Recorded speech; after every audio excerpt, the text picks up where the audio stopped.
Aujourd'hui, nous marchons pour rendre hommage à toutes les victimes de la violence machiste. Les femmes, les filles, les personnes LGBTQIA+, à toutes celles qui souffrent et qui luttent en dépit des risques encourus, à toutes celles que nous avons perdues. Les violences et l'impunité des agresseurs persistent, 8 ans après l'élection d'Emmanuel Macron.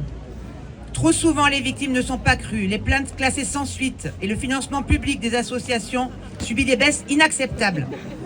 Les violences sexistes et sexuelles s'exercent partout, tout le temps.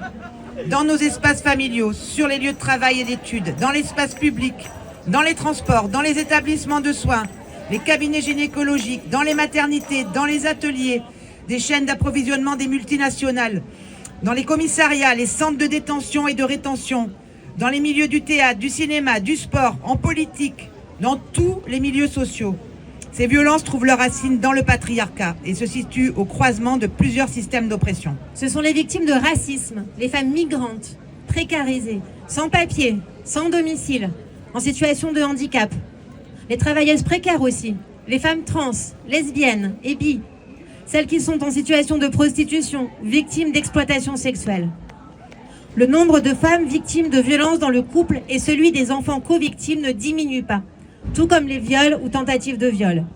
La quasi-totalité des agresseurs sont des hommes, à 97,3%. La montée de l'extrême droite en Europe et dans le monde constitue une menace majeure pour les droits des femmes. Et en France, le danger de son accession au pouvoir n'est pas écarté. Les droits des femmes sont attaqués dès que l'extrême droite est au pouvoir. L'extrême droite instrumentalise la lutte contre les violences sexistes et sexuelles à des fins racistes et fémonationalistes. Elle ne défend ni la liberté des femmes, ni leur émancipation, ni l'égalité. Elle se désintéresse des droits des femmes qui luttent dans le monde.